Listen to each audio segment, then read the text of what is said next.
नायक क्या कहता है, अपनी नायिका से कह रहा है जिससे उसकी शादी होने वाली है, वो नायक अपनी नायिका से क्या कहता है। देखिए, तुम मुझे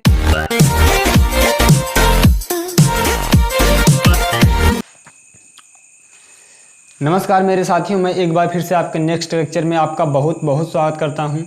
आज हम अलंकार पर बात करेंगे। इसके पहले मैंने आपको अलंकार बताया, अलंकार कितने प्रकार के होते हैं, उसके कितने पार्ट है, ये सब मैंने आपको बता दिया और अनुप्रास अलंकार के मैंने उदाहरण भी आपको बताया था। लेकिन आज हम जो बात करेंगे यमक अलंकार, यमक अलंकार की बात करेंगे तो जो उसमें परिभाषाएं हैं, उसकी जो डिफिनेशन होती है और जो उदाहरण होती हैं, अगर हम बुक में उसकी उदाहरण देखें तो हमें 2 से 3 उदाहरण मिलेंगे। बाकी इससे ज़्यादा आप कोई भी बुक उठाकर देख लीजिए, आपको उससे ज़्यादा उदाहरण मिलने वाले नहीं हैं। लेकिन आज हम बात करेंगे क्या, उसके उदाहरण कैसे बनाएंगे, हम कैसे समझेंगे। देखिए, बहुत सारे बच्चे एग्जाम में जब बैठते हैं, अगर 2 से 3 उदाहरण याद किए हैं, वो भूल गए तो क्या करते हैं, सेट नहीं कर पाते। लेकिन आज हम उसे बनाना सीखेंगे। तो आइए सबसे पहले हम यमक अलंकार जानेंगे। मैंने क्या कहा, यमक अलंकार। क्या कहा, यमक अलंकार।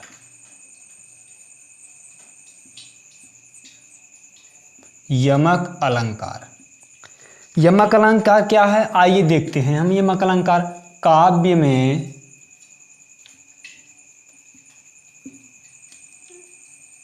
जहां शब्दों की, काव्य में जहां शब्दों की आवृत्ति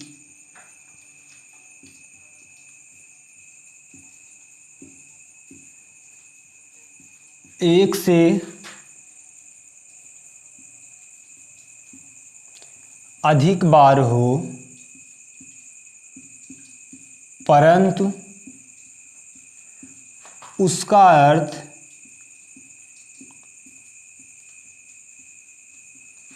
कैसा होना चाहिए, भिन्न भिन्न या अलग अलग। कैसा अर्थ हो, भिन्न भिन्न।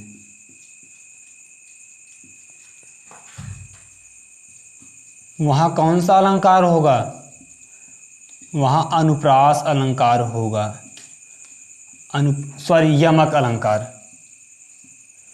वहां यमक अलंकार होगा। इसके पहले वीडियो में अनुप्रास अलंकार बताया, वही अनुप्रास अलंकार चल रहा था। तो आइए, वहाँ कौन सा अलंकार होगा, यमक अलंकार। मैंने आपको बताया हमें यमक अलंकार का उदाहरण क्या है, हमें रटना नहीं है, हमें समझना है कैसे सेट करना है। तो आइए यहाँ पर हम उसे सेट करते हैं। क्या, उसे हम आइए सेट करते हैं। देखिए कैसे सेट करेंगे। जैसे अगर हम यहाँ पर उदाहरण देखें, क्या उदाहरण, अगर हम उदाहरण देखें यहाँ पर, तो देखिए हम एक उदाहरण ये है, यहाँ पर देखिए उदाहरण ये है, यहाँ पर जो उदाहरण है, ये मेरा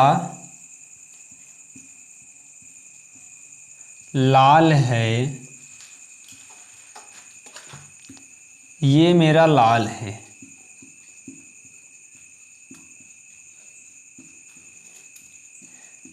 ये मैं प्यारे मित्रों जो उदाहरण लिखा हूं, आपको किसी भी बुक में मिलने वाला नहीं है, आपको किसी भी बुक में मिलने वाला नहीं है। अब देखिए यहाँ पर ये जो लाल है, क्या मैंने क्या कहा, काव्य में जहाँ शब्दों की आवृत्ति 1 से अधिक बार हो। तो देखिए ये जो लाल है, ये लाल है, कितनी बार आया है, 2 बार आया है, 2 बार आया है। अब लेकिन क्या, इसका मैंने क्या कहा, इसका अर्थ कैसा होना चाहिए, भिन्न भिन्न, अलग अलग होना चाहिए, यही कहा। आइए देखते हैं यहाँ पर ये जो लाल है, अर्थात पहली बार जो लाल आया है, इसका अर्थ क्या होगा, कलर। क्या होगा, कलर या रंग कह सकते हैं इसे हम। लेकिन दूसरी बार क्या होगा, लाल का अर्थ, क्या होगा लाल का अर्थ, दूसरी बात बेटा। क्या होगा, बेटा, बेटा या लाडला कह सकते हैं हम, बेटा या लाडला। क्यों ऐसा कह सकते हैं, देखिए एक माँ है, वो अपने बच्चों को क्या कहती हैं, ये मेरा लाल है, ये मेरा लाल है। माँ नहीं कहती हैं, माँ कभी कभी नहीं कहती हैं ये मेरा लाल है। तो देखिए ये जो लाल है, एक तो यहाँ पर ये कलर की बात बता रहा है, दूसरी बात जो लाल आया है वो क्या बता रहा है, बेटा को बता रहा है, अपने लाडला को बता रहा है, अपने लाल को बता रहा है। यही मैंने कहा जो लाल शब्द है, इसकी आवृत्ति कितनी बार हुई है, 2 बार। लेकिन इसका अर्थ कैसा है, भिन्न भिन्न। पहले का अर्थ क्या है, कलर या रंग कह सकते हैं। दूसरे को मैंने क्या कहा, बेटा या लाडला। ये इसका अर्थ देखिए भिन्न भिन्न हुआ कि नहीं, अलग अलग है। आइए एक एग्जाम्पल और हम देखते हैं।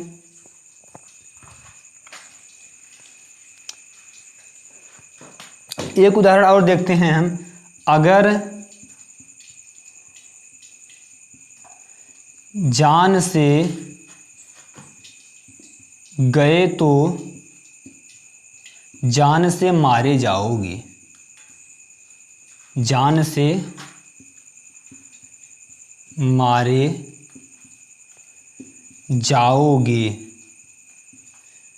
यहाँ पर देखिए क्या क्या है, अगर जान से गए तो जान से मारे जाओगे। यहाँ पर देखिए जो जान है, क्या जान, ये क्या है, जान है, और ये भी जान है। यहाँ पर शब्दों की आवृत्ति कितनी बार हुई है, 2 बार। मैंने यही कहा ना, शब्दों की आवृत्ति 1 से अधिक बार हो, 3 बार भी हो जाए तभी कोई टेंशन की बात नहीं है, कोई घबराने की बात नहीं है। क्यों, क्योंकि उसका जो मीनिंग है, जो अर्थ है, वो अलग अलग होना चाहिए। अब आइए यहाँ पर ये जान है, इसका अर्थ क्या है, जानकारी। क्या है भैया, जानकारी। ये हमें क्या बताता है, जानकारी बताता है, सूचना बताता है। क्या, सूचना भी बताता है। अब लेकिन यहाँ पर ये जान है, ये किसकी बात है, प्राण की। किसकी बात है, प्राण की बात है। अब देखिए, अगर जान से गए तो जान से मारे जाओगे। मैंने क्या कहा, अगर जान से गए तो जान से मारे जाओगे। यहाँ पर जो पहली बार जान आया है, इसका अर्थ है जानकारी, सूचना दे रहा हमें, इससे जानकारी मिल रही है। लेकिन दूसरी बार जो जान आया है, इसका अर्थ क्या है, प्राण। क्या है, प्राण। सनी देओल ऐसे पिक्चरों में नहीं कहते हैं मैं अपने प्राणों की बाजी लगा दूंगा, लेकिन वहाँ पर ऐसा उन्होंने गलत कहा। क्यों गलत कहा, प्राण तो क्या है, एक वचन है, लेकिन उन्होंने क्या कहा, प्राण को प्राणों बना दिया, उसका बहुवचन का भी बहुवचन बना दिया। तो वहाँ पर उन्होंने ऐसा गलत कहा, क्योंकि प्राण एक वचन है तो प्राण एक वचन ही रहेगा। सॉरी, बहुवचन है, प्राण तो बहुवचन है, लेकिन उन्होंने बहुवचन को और बहुवचन बना दिया। सॉरी, मैंने जो एक वचन बोला वो बहुवचन है। अब बहुवचन को अगर आप बहुवचन बनाएंगे तो गलत नहीं हो जाएगा। तो सनी देओल ने क्या कहा था, मैं अपने प्राणों की बाजी लगा दूंगा, प्राणों की बाजी लगा दूंगा। प्राण तो खुद ही बहुवचन है, तो वहाँ पर उससे बहुवचन बनाने की हमें कोई आवश्यकता नहीं है। आइए 1-2 एग्जाम्पल और हम बनाते हैं।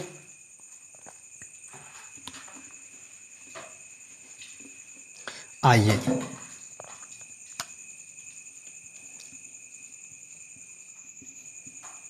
तुम मुझे मना नहीं कर सकती, तुम मुझे मना नहीं कर सकती, तुम मुझे मना नहीं सकती।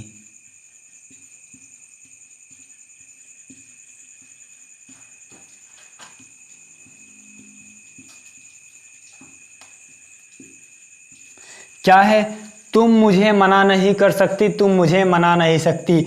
देखिए यहाँ पर ये जो कहानी है, जो मैंने पंक्ति लिखा है, ये काफ़ी खतरनाक है।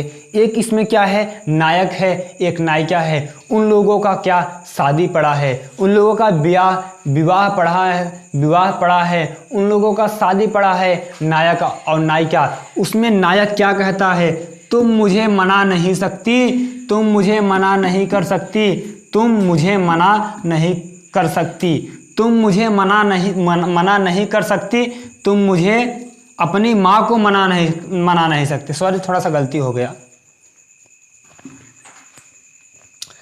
आइए हम अब तीसरा एग्जाम्पल देखते हैं। तीसरा उदाहरण क्या है, तुम मुझे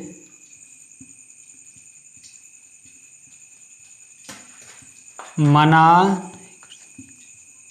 नहीं कर सकती,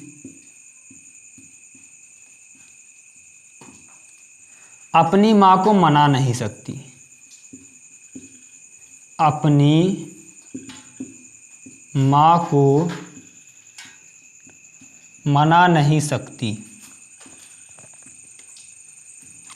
यहाँ पर देखिए काफ़ी गज़ब की बात कही गई है, काफ़ी बहुत अच्छा बात है। देखिए इसमें एक नायक है और एक नायिका है, उन लोगों का शादी पड़ा है, शादी की डेट करीब आ गई है, मात्र बस 2 से 4 दिन है, लेकिन वो जो नायक है शक्ति अपनी माँ को मना नहीं सकती। देखिए क्या कहता है, तुम मुझे मना नहीं कर सकती, अर्थात तुम मुझे ना नहीं कर सकती,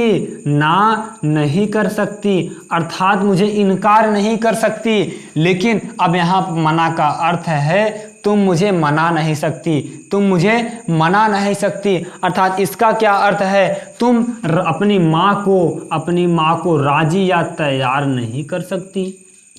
क्या मैंने कहा मेरे प्यारे मित्र, तुम मुझे मना नहीं कर सकती, अपनी माँ को मना नहीं सकती। क्या गजब की बात है। वो जो नायक है अपनी नायिका से क्या कहता है, तुम मुझे मना नहीं कर सकती, अर्थात तुम मुझे ना नहीं कर सकती, तुम मुझे इनकार नहीं कर सकती। दूसरी बात है अपनी माँ को मना नहीं सकती, अपनी माँ को तैयार नहीं कर सकती, अपनी माँ को राजी नहीं कर सकती। किसके लिए? शादी के लिए। वो जो नायक है अपनी नायिका से कहता है। क्या गजब की वर्णन किया गया है इसमें, क्या गजब की वर्णन किया गया है। ये तो काफ़ी जो ये पंक्ति है बहुत अच्छा है। अब लेकिन इसके बाद देखिए एग्जाम्पल उदाहरण तो बहुत है, जैसे कि 3 बेर खाती थी वह 3 बेर खाती है, अर्थात पहली बार बेर का अर्थ हुआ फल और दूसरी बात बेर अर्थात वो बार 3 बार खाती थी। कनक कनक के 100 गुनी मादकताधिकार या खाए बौराय जगवा पाओ दौराग, अर्थात जब आदमी सोना पा जाता है तब पर भी बौरा जाता है, जब धतूरा या मदिरा पी लेता है तब पर भी बौरा जाता है। ये तो पुराने एग्जाम्पल है, पुराने उदाहरण है, लेकिन हमें पुराने को लेकर चलना नहीं है, हमें नया बनाना है। आप अगर ऐसे सेट करेंगे, मैंने क्या कहा, शब्दों की आवृत्ति 1 से अधिक बार हो, 3 बार हो, 4 बार हो, लेकिन वहाँ पर क्या होना चाहिए, उसका मीनिंग, उसका अर्थ अलग अलग होना चाहिए। तो वहाँ पर कौन सा अलंकार होगा मेरे प्यारे मित्र? यमक अलंकार। तो ऐसे हम बनाना सीखेंगे यमक अलंकार में। तो अब आपसे मिलेंगे नेक्स्ट वीडियो में, हम श्लेष अलंकार पर चर्चा करेंगे। अगर वीडियो अच्छा लगे तो लाइक करिए, शेयर करिए, मेरे चैनल को सब्सक्राइब करिए। जय हिंद, जय भारत।